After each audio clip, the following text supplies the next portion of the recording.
बहनों और भाइयों, जो देश की आजादी के बाद भारत की जनता के मन में एक आकांक्षा थी कि भारत केवल राजनीतिक रूप से नहीं बल्कि सांस्कृतिक रूप से भी स्वतंत्र हुआ है, इसका एहसास कराने का वह क्षण था और इसका शंखनाद किया भारत के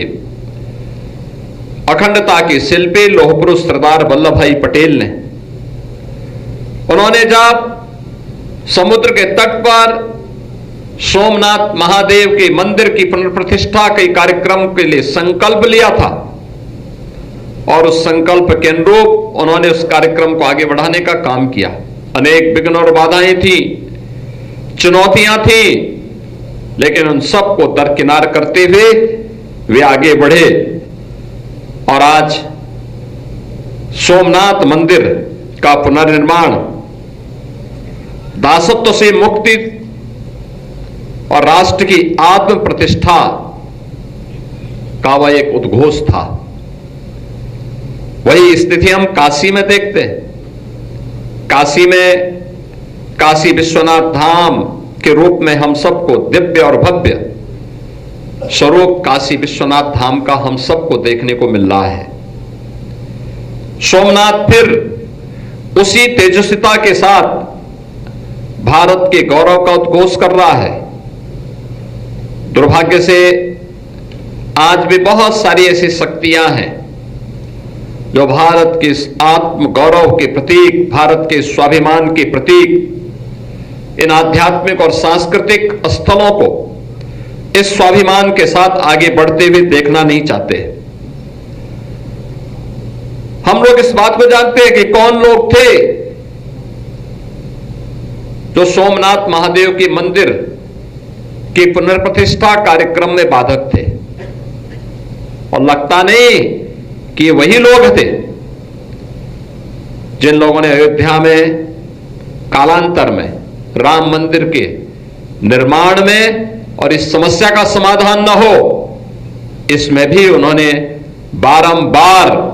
उस प्रकार की बाधाएं खड़ी करने का प्रयास किया। वह एक अवसर था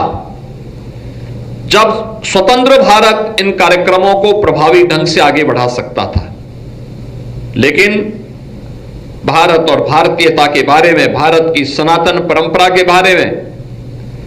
भारत के इस आत्म गौरव को पुनर्प्रतिष्ठा प्रदान करने के बारे में उस प्रकार की सोच का अभाव। और हम सब आभारी हैं कि आज प्रधानमंत्री मोदी जी का जो यशस्वी मार्गदर्शन और नेतृत्व भारत को प्राप्त हो रहा है, उसी का परिणाम है कि हमें 1000 वर्ष पूर्व भारत की जिस आत्मा पर कुठाराघात करके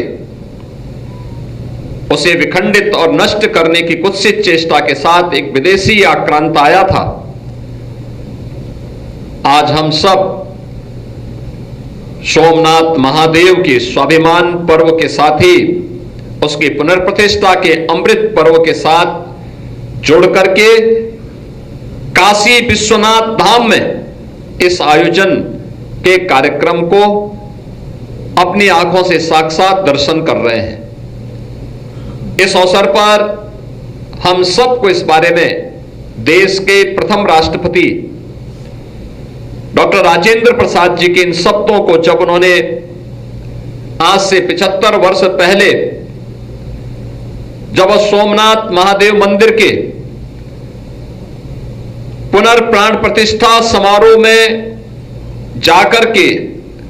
तत्कालीन सरकार के विरोध के बावजूद उन्होंने उस कार्यक्रम का हिस्सा बने थे, उन्होंने जो बातें उस समय कही थी वह अत्यंत प्रासंगिक है।